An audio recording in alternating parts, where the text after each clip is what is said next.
بالتعاون مع منظمة اليونيسيف ندوات تخصصية لاستقرارهم رعاية وبناء في إطار تطوير كفاءات ومواهب متخصصة في المجال الاجتماعي. يسعى مركز دريمة بالتعاون مع الخبراء من منظمة الأمم المتحدة للطفولة إلى إقامة وتنظيم سلسلة من اللقاءات أو الندوات الشهرية كمبادرة تستهدف بناء قدرات العاملين والإثراء المعرفي والفكري من خلال تقديم المقاربات العلمية والنظرية وأفضل الممارسات العملية في مجالات التنمية والرعاية الاجتماعية والتماسك الأسري.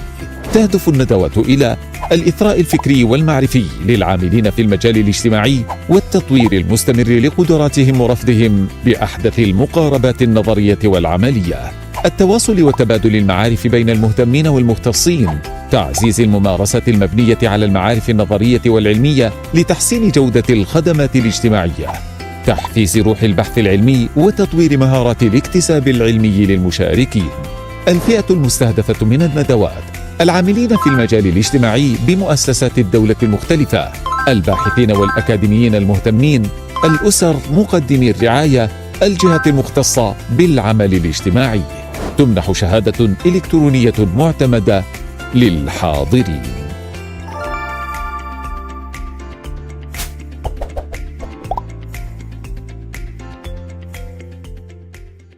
بالتعاون.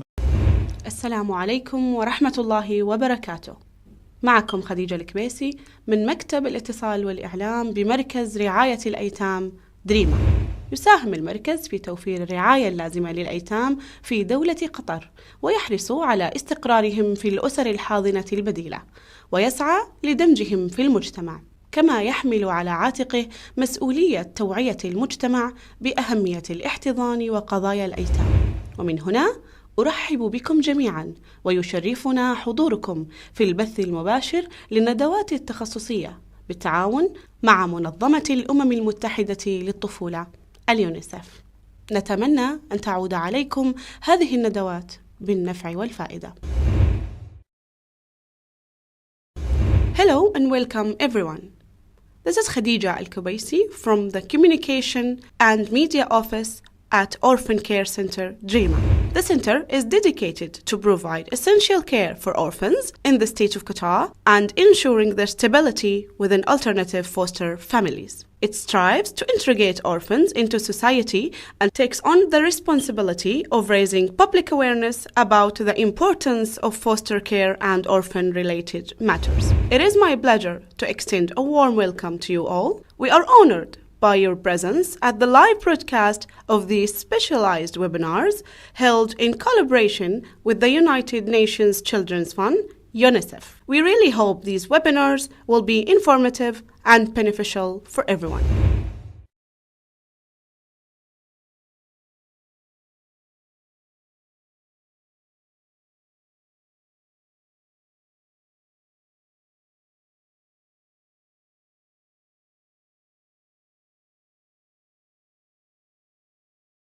Good morning, everyone. This is Anthony MacDonald. I'm the UNICEF Head of Office, and I'm proud to join forces with DREAMA, one of our global strategic partners, to do these webinar series on, care and protection of children. This is the second in the series of webinars, and today's topic will be on strengthening the social service workforce for child protection. And so hopefully I plan to take you through what we mean by the social service workforce, how we can strengthen the workforce, and then at the end share with you some global resources that UNICEF has developed together with our partner, Global Social Service Workforce Alliance. And this will give you access to a number of resources and also online courses that you can do if you're interested to pursue this topic. So let me go ahead and start. So the first thing is, what is the social service workforce? And this is the definition that we are giving to it. So as you can see from the umbrella and the different colors of workers in the image, here we are trying to illustrate that the social service workforce includes a broad range of professionals and paraprofessionals. those who have formal university qualifications, and those who may have undergone some training but who may not be formally professional social workers in that they have a degree or professional qualification. And then there are those who work with government and NGO workers as well.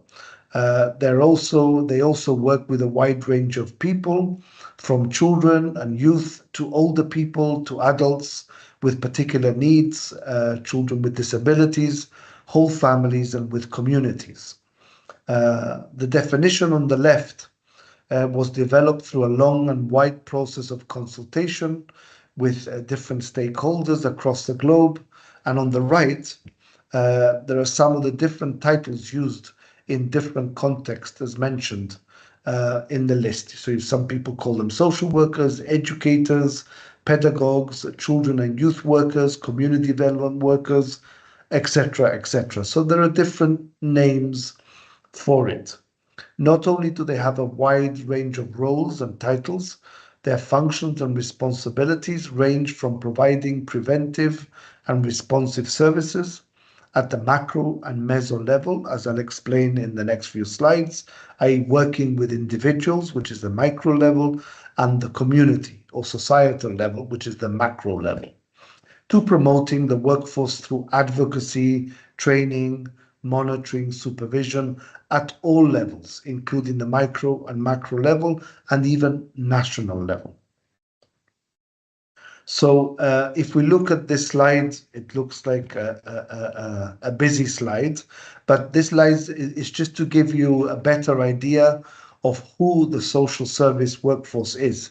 And as you can see, there are hundreds of names for it around the world. The social service workforce includes a broad range of professionals and paraprofessionals, as I've explained. And so this just illustrates the different names that people have for it. So let me maybe move to the next slide. And here, the social service, there's many colors. So let me take you through it. So the social service workforce currently employed in social service and statutory decision-making roles include social workers with university degrees in social work, professional specialists that are employed in social service, providing organizations and have professional qualifications other than in social work, for example, psychologists, social pedagogues, lawyers, speech therapists. Then you've got the paraprofessionals, which I just referred to you before, and these are employed in social services in roles that do not have a requirement for a specialized formal education. For example, including village heads in places like Africa, where there are communities with leaders or tribal leaders, foster care parents or foster carers, personal assistants, home care workers. These are all what we call paraprofessionals.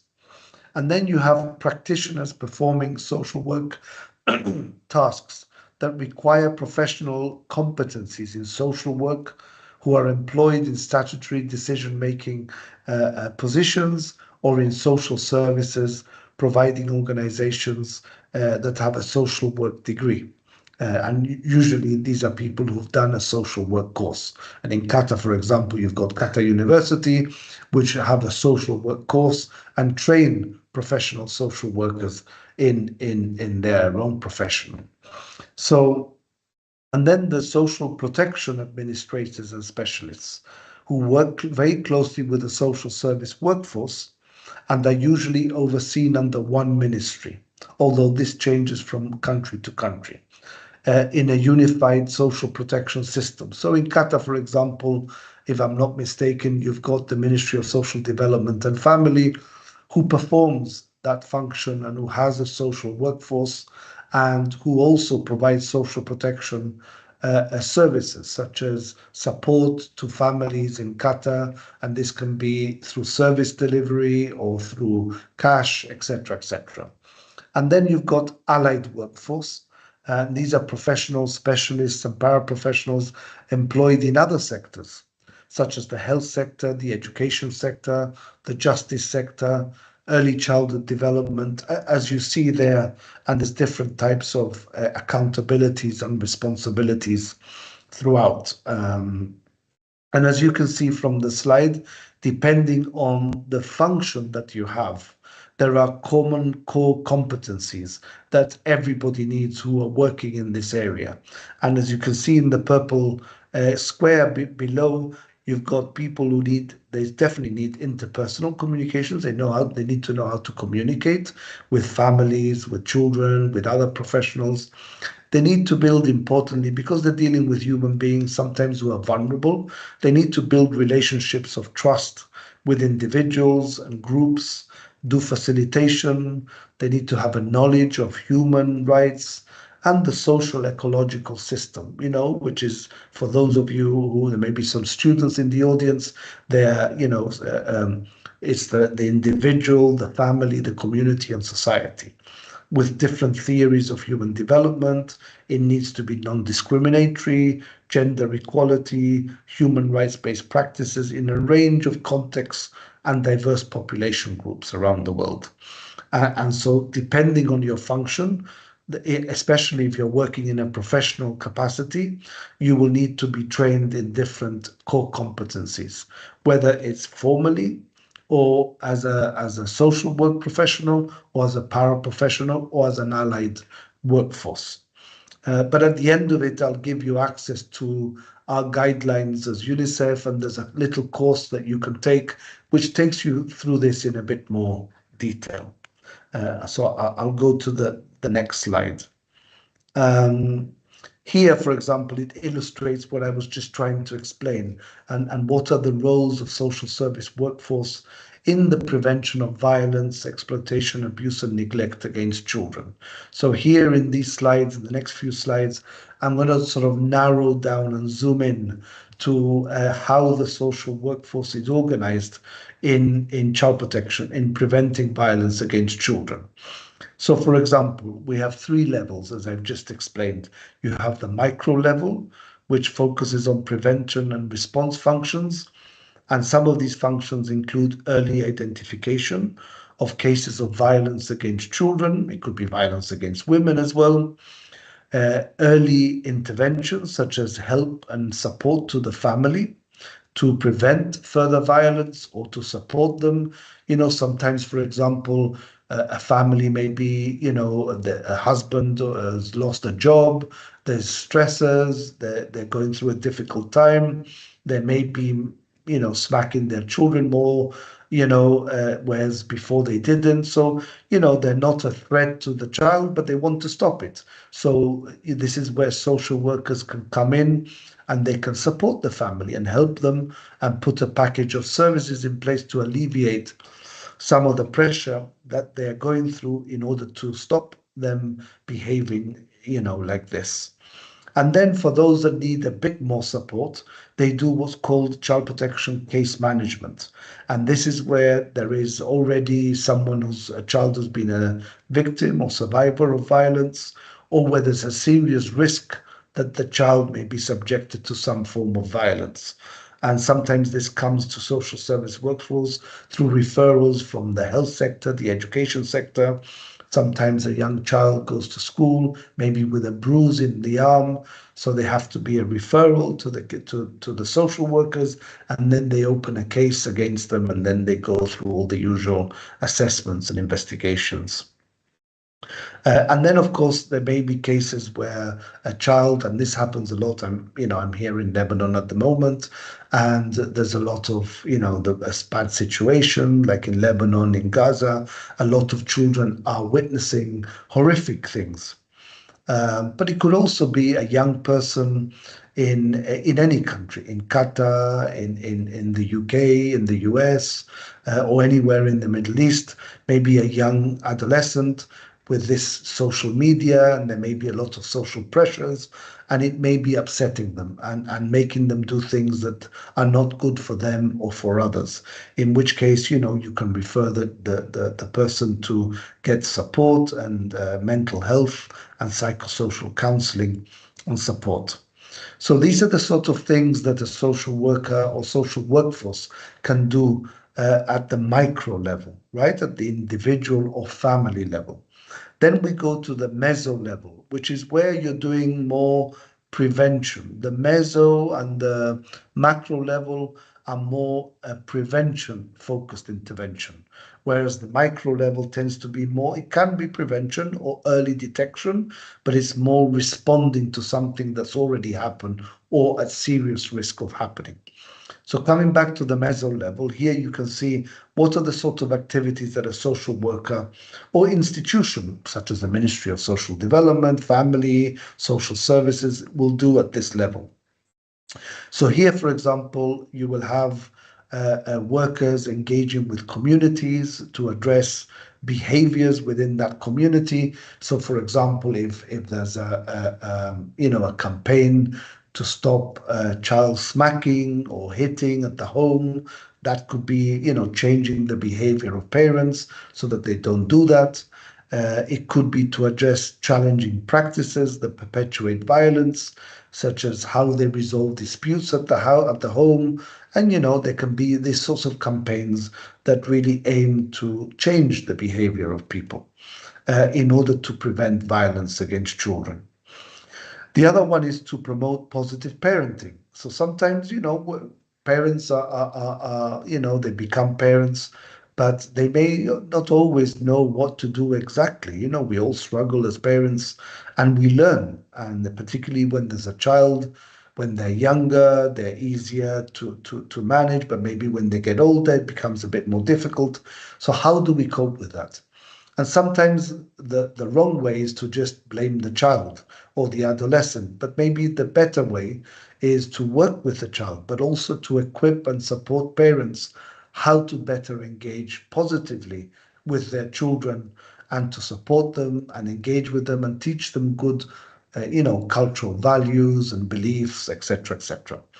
The other thing that can be done at the meso level is to design multi-stakeholder child protection mechanisms, structures, mechanisms that can help prevent, such as a case management system or an information management system that helps with the referral processes. So this is a mechanism so that if someone walks into a school and something happens, people know what to do and what is their duties in terms of what to do. Or if there's a helpline, like in Qatar, you have the Amman Center, and there's a child helpline. If someone calls, how to react and how to respond to that. So these are mechanisms, right? Things put in place that people can reach out to and access the support that they need. And also it's about developing and monitoring the quality of child protection services.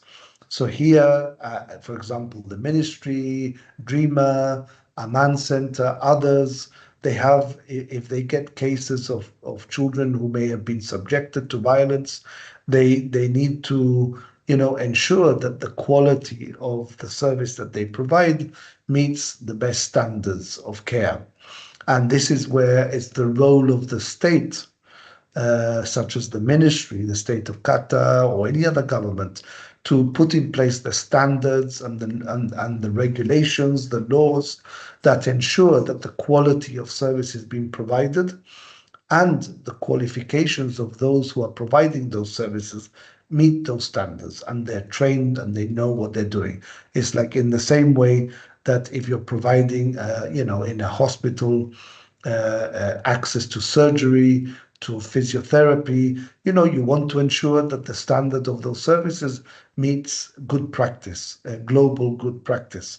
So it's important. Similarly, for social services and social work, it's the same thing. Then at the macro level, what we want is to promote functions. What does this mean? This means developing laws and policies, raising public awareness of violence against children, risks and services, developing and promoting quality standards, planning and budgeting adequate social service capacity, ensuring that there are, for example, sufficient social workers, that they're equipped, they're supported, and they're trained, and I'll come to that in the next few slides. Also, that we advocate for protection for the most at-risk groups, And Qatar, in fact, has a great track record of this. For example, we had the US evacuation from of Afghanistan, and there were many children that came to Qatar and were hosted by Qatar, and Qatar did a great job of looking after them. For example, Qatar has supported some children with medical needs from Gaza who've been affected, and Qatar has a great reputation of really doing a great job in doing this, and including organizations such as DREAMER, who really support the most vulnerable people within a society. And as it says there, this includes girls, children with disabilities, unaccompanied children, separated children, or children in institutional care, or what they call alternative care settings. It could be fostering, it could be in an institution for a short period, but this sort of gives you an idea of the sort of cases they deal with. And there will be other webinars in the next few weeks that go into some of these things in a bit more detail. But this is just to give you an idea of the different areas or levels in which social workers can operate within a society.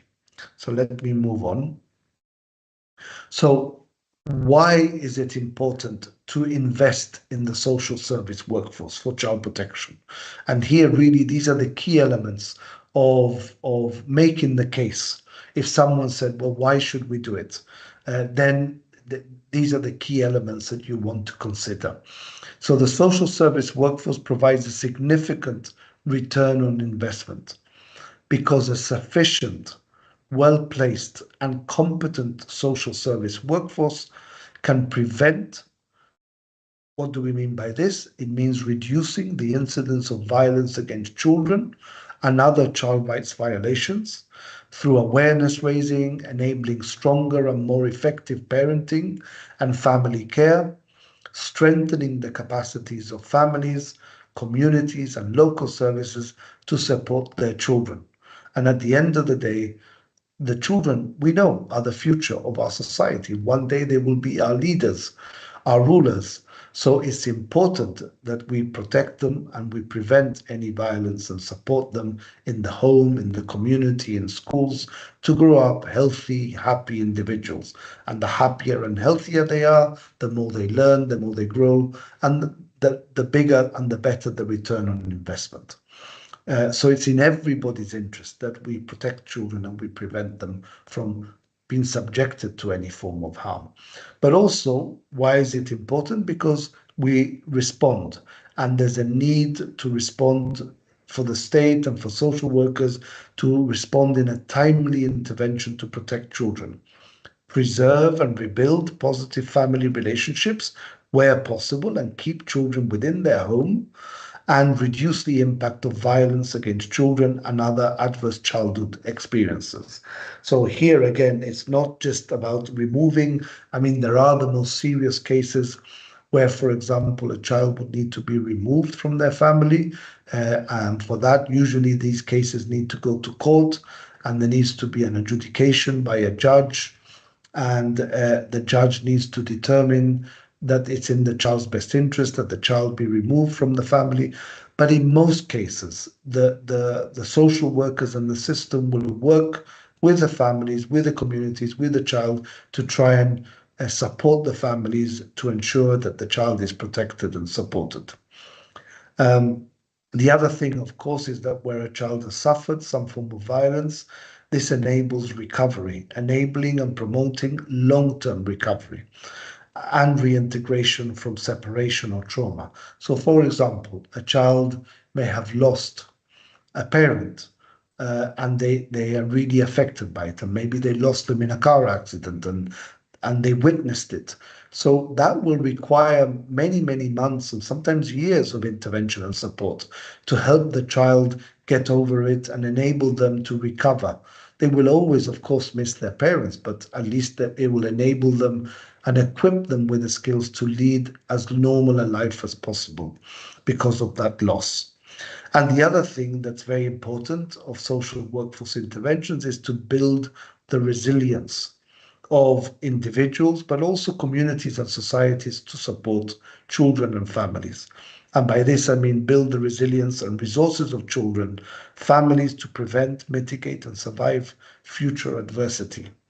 And this happens all the time. As I said, I'm temporarily here in Lebanon. And one of the things, because Lebanon is always going from one crisis to another, one of the things we've invested a lot as UNICEF is working with the local authorities, with communities, with families throughout the country to build their resilience, to withstand the next shock. And then each time they have the skills to withstand that shock and recover from it as best they can. And so this is really important work. It's you could say in UNICEF we call it life-saving work, because doing this really can save lives. So let me move on. So here, what's the critical role of social service workforce in child protection? Well, there are several, right? So one is overall, it ensures that child protection services delivered through case management are rights-based and needs-led, not service resource-led. So a bottom-up approach, not top-down approach.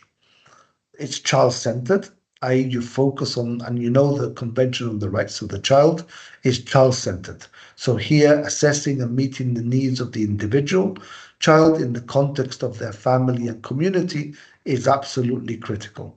It's also strength-based. It identifies and builds on individual and collective strengths and resources in a child, in a family, and in a community. It's well coordinated. Usually it's one case manager who takes responsibility for the whole case management process. That doesn't mean that person or case manager acts on their own. But that person is responsible for what we tend to call end-to-end management of the individual's case. And they will be responsible for coordinating with schools, with the hospitals, with other professionals to get the package of care that the child needs. But it's important that the child have one person that they can confide in and support them, coordinate access to these services. If not, it can be very confusing for a child and for a family. And that leads me to my next point, that it's multidisciplinary.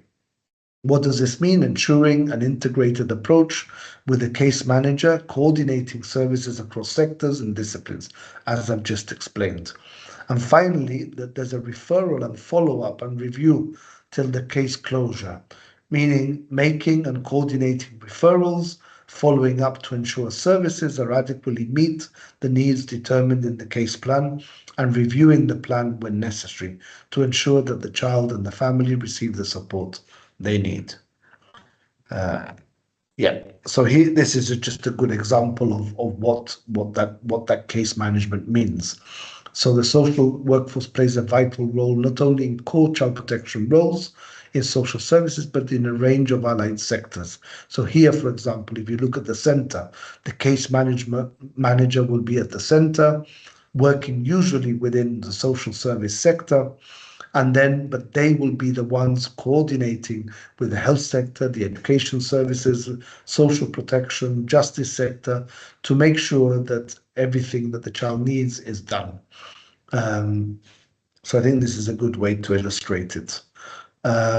This is a bit more detailed. Now, here we're shifting a little bit, right? So now we're going into sort of the second part of this presentation, which is, what do we mean by so we've talked about in the first part, what is the social service workforce? How do they function? What do they do? But here we're going to focus on how we strengthen the framework and the workforce. What are the key pillars that are needed to do that? And there are three specific pillars. We talk about planning the workforce, developing the workforce, and supporting the workforce. And these are three common pillars that we've found across all countries. So, of course, as it says in the center, these are all country-specific, context-specific, including social services, justice, in child protection, systems, culture, local legislation, labor market, economy. So these things look a bit different in many countries and are context and culture specific. However, there are some commonalities. And in general, if you want to invest in strengthening the workforce, these are the three pillars that we recommend that you focus on, which is the planning, the workforce, which is adopting a strategic approach to planning, the workforce, collecting and sharing human resources data, promote data-driven decisions, improve recruitment, hiring, deployment practices, and systems that take into account urban, peri-urban, and rural areas, and decentralized plans. Building alliance to strengthen leadership and advocacy among stakeholders. So that's important in terms of the planning. The developing is also very important. This includes aligning education and training for the workforce with effective workforce planning efforts, and ensuring curricula incorporate both local indigenous knowledge as well as international best practices for improving the well-being of children and families, strengthen faculty and teaching methods, and providing a broad range of professional development opportunities for workers.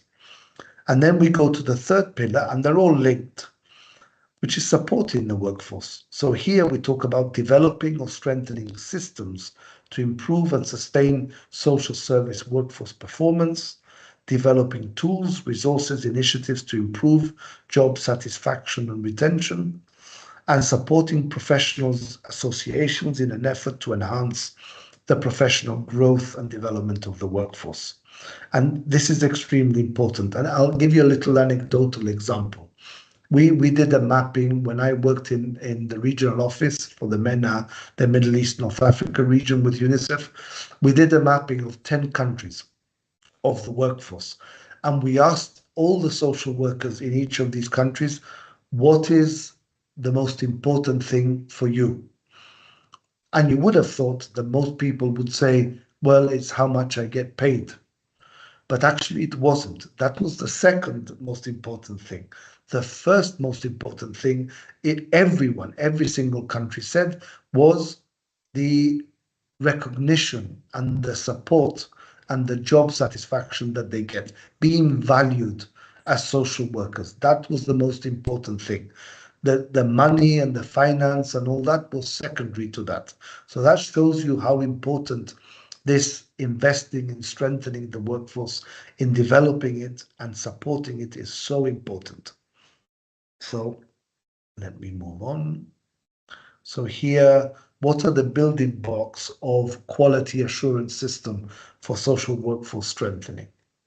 And here you need a national strategy for social service workforce strengthening, coordinated by a national leadership group, underpinning the normative framework with overall legal definition of professional social work and the social work role.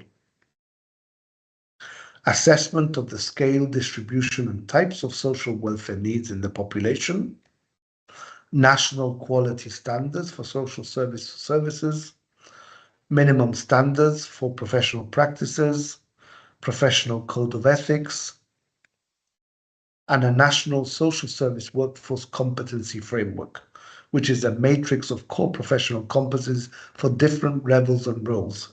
I showed you in one of the first slides. And then the educational standards for social workforce teaching and research. These are all critical pillars of the framework. You have it for other professions, such as the medical profession, the teaching profession. So this is not too dissimilar from that. And then you've got the framework for competency testing, issuing and renewal of licenses and certificates, etc., etc. And then you've got a system of supervised assessment practice education and a workforce registry. And this is extremely important.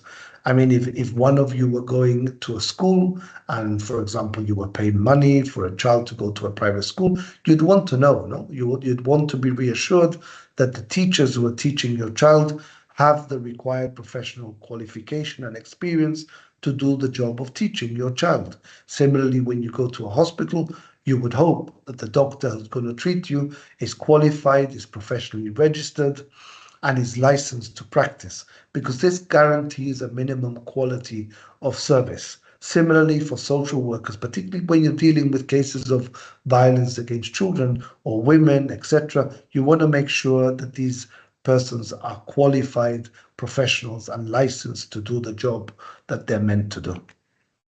And finally, that you have a national regulatory body that oversees the profession. So here I'm rushing a bit now because we've spent some time. So here we want to look at recognizing and investing in the workforce is the key to achieving positive outcomes for children. So, for example, we know what the negative spiral is and the positive influences. On the negative side, we know that low salaries, poor working conditions, weak regulation equals low status. Lower status, less recognition and respect, lower quality of students, graduates, and recruits to the workforce, low quality of practice, leads to a failure to prevent and respond to violence against children. So it's really key that you invest. That's why we talk about all three pillars that are needed to invest in the social workforce strengthening. But on the positive side, we know that investing in good salaries, better working conditions, stronger regulation implies a higher status, like doctors, lawyers, same for social workers.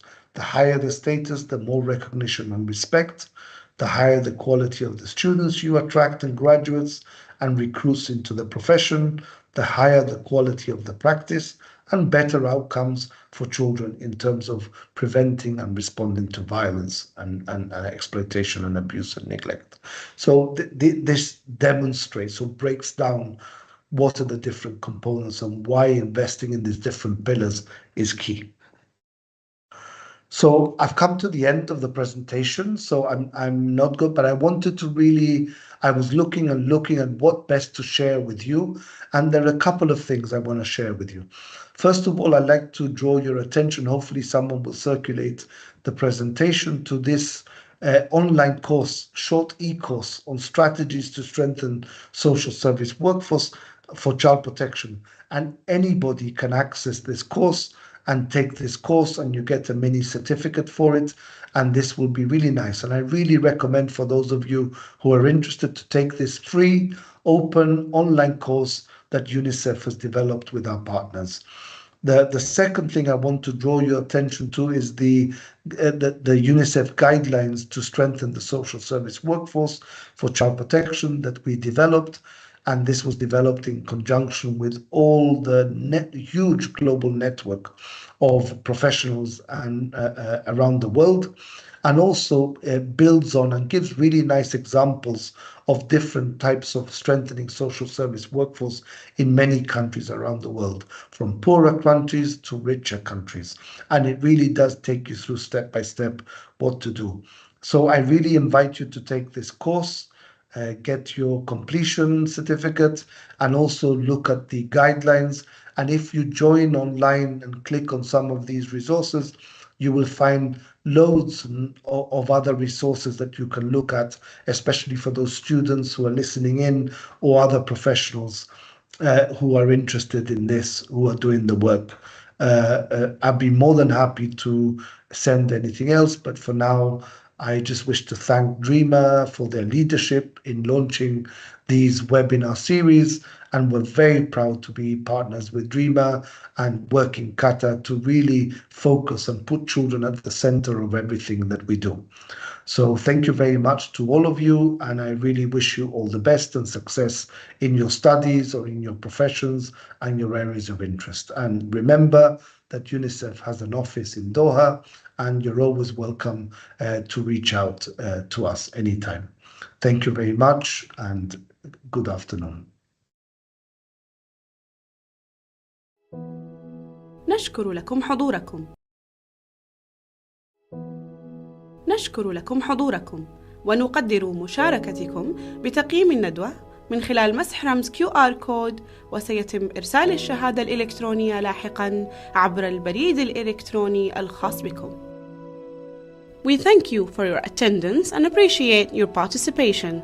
To evaluate the webinar, kindly scan the QR code. The electronic certificate will be sent later by email.